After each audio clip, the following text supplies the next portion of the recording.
Welcome to episode number 246, The Prodigal.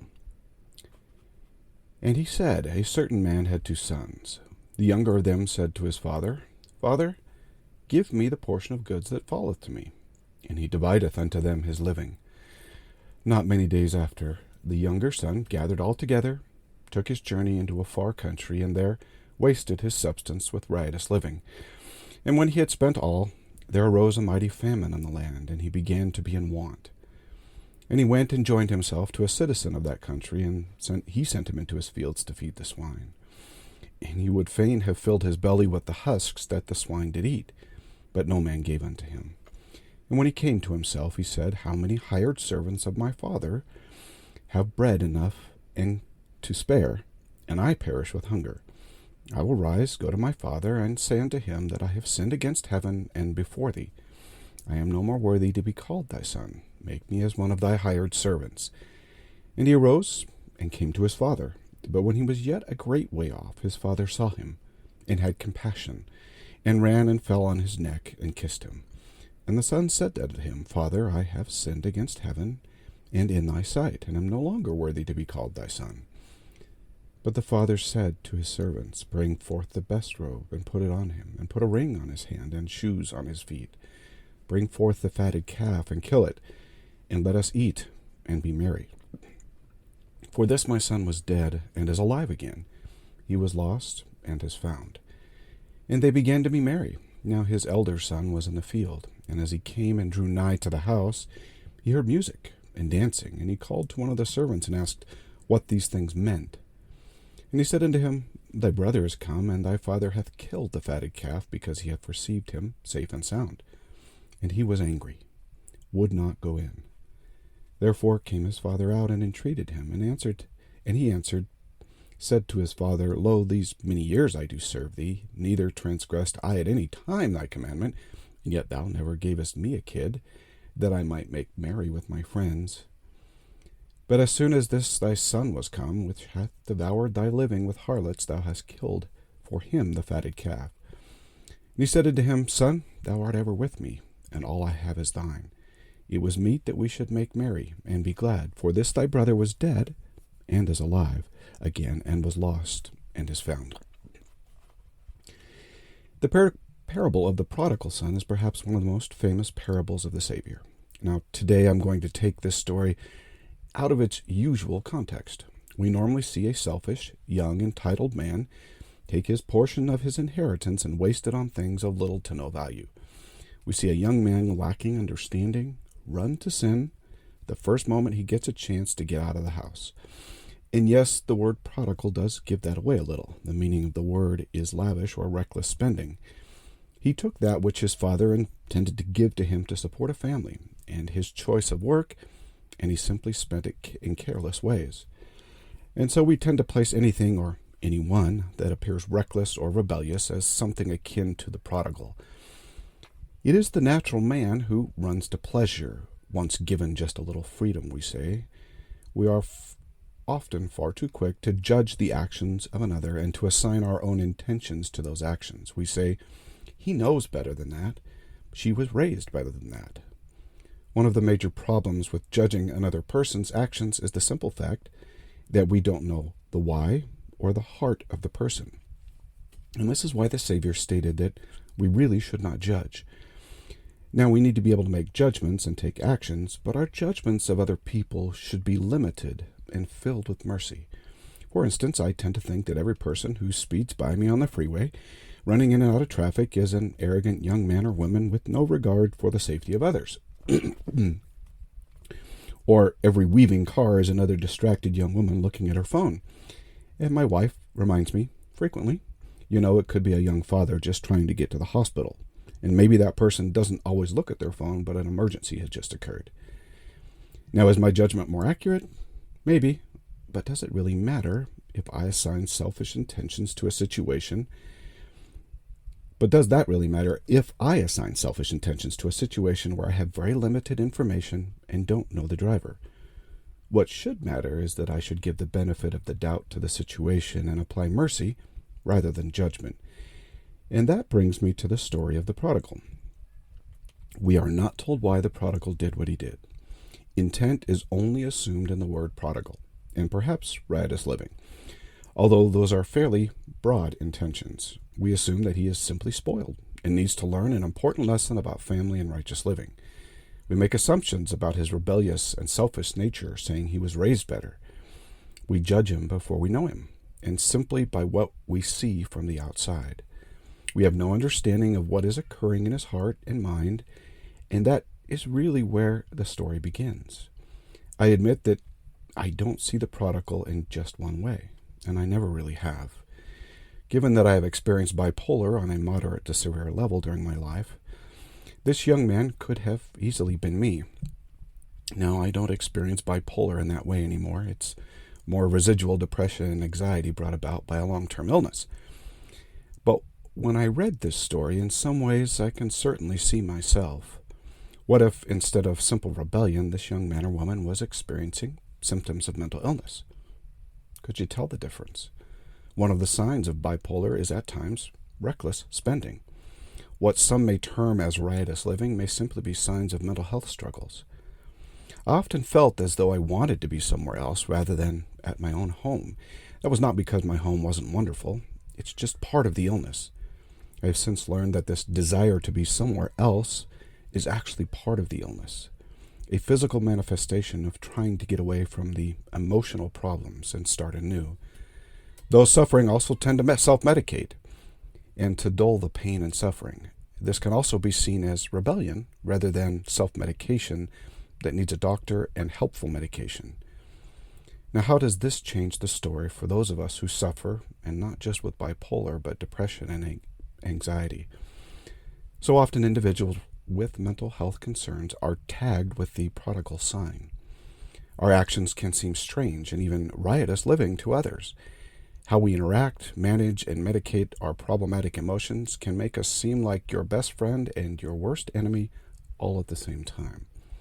Think about this prodigal from the perspective of mental illness and how he acts, and you can see parallels in his behavior to a problematic emotional illness. Many, if not all, individuals who suffer mental illness will go through at least one of these phases of the prodigal son, if not several. It can be very difficult to distinguish a true prodigal from the one suffering from emotional hurricanes. And so because no one sees our emotions of the moment and our attempt to survive them, we become prodigals in so many ways. We demonstrate coping mechanisms and behaviors that are strange to others. We tend to cut ourselves off from home, love, comfort, relationships, and so many other wonderful things because we can't feel them. And when others do feel them, it causes us greater grief not to be able to experience them. And so we often set off on our own and find individuals who share our emotional experiences. And often this turns out just as the prodigal's life did, full of emptiness, pain, and isolation. We find that home provided a great deal of emotional support, and the removal of that support has only caused us to suffer to a greater extent. We find, as the prodigal did, that home is really the only place we can find the support and peace we need. But returning home to those who knew and know us is not an easy road. Feasible, yes, but certainly not easy. To those who were left behind, nothing has really changed in their lives, and the lack of acceptance we expect often keeps us attempting to eat husks. We know that we are loved, but facing possible rejection, we stay in the fields with the swine. We expect the response of the older brother in the parable. We expect to be rejected and told that a place at the table no longer exists for us. We expect to be servants rather than a son or a daughter. Ultimately, that is just fine with us, as it was for the prodigal in the story. We feel that that is what we deserve. We come with the expectation that Judgment Day is going to be tough, but if we can be servants, we can still partake in some of the goodness around us. When we do return home, as expected, our brothers in the world around us struggle to accept us. They see us through their eyes and their experiences, and if they had done what we had done, they would never have returned home. They see our struggle to live the gospel as a lack of discipline, a lack of character. What do you mean you can't attend church? All you have to do is sit there. How hard can that be?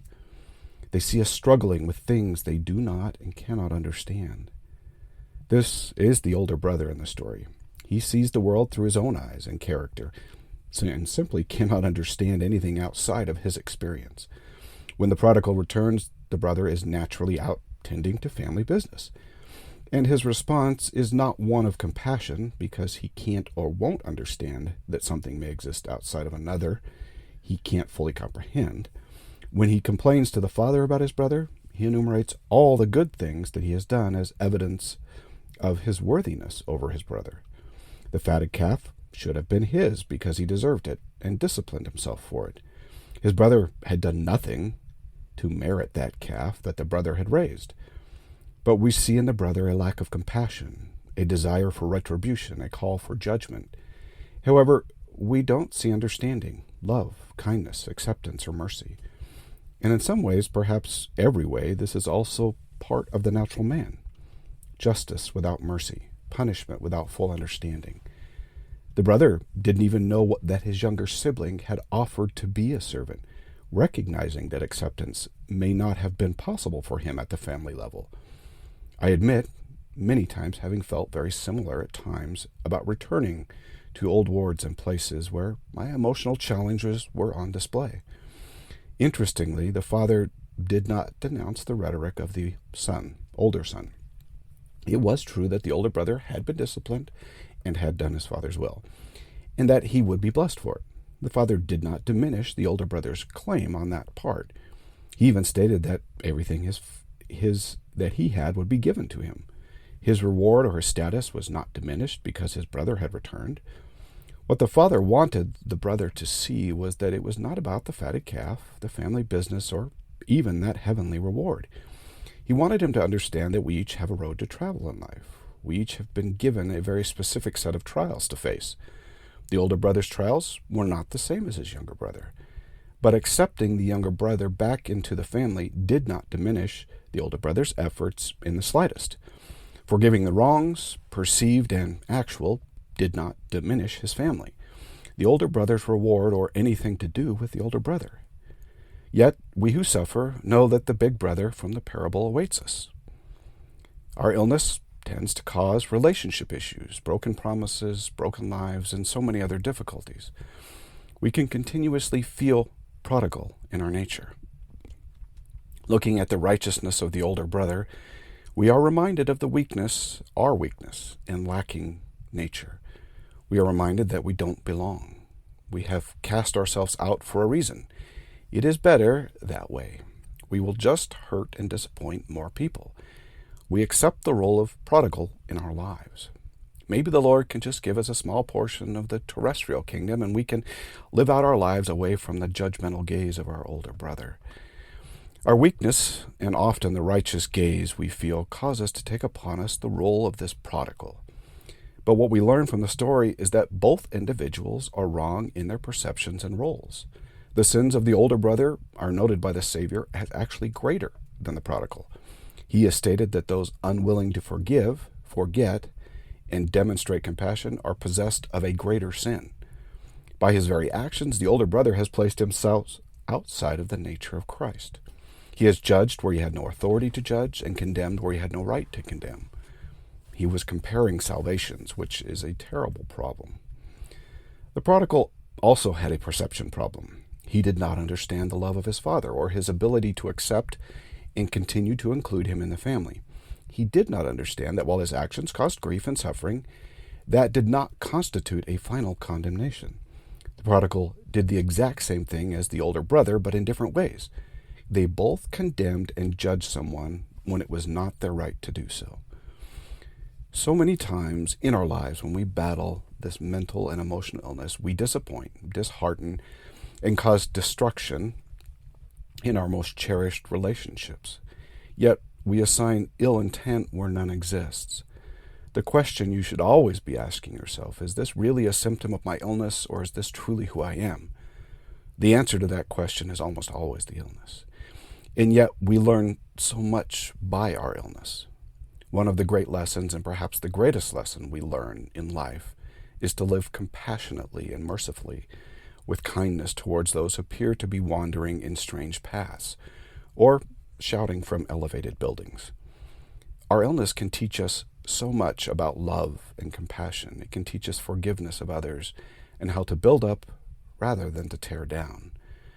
What I love about this illness, if there is something to be loved, is that I see from new perspectives and horizons that teach such difficult but valuable lessons about life and eternity.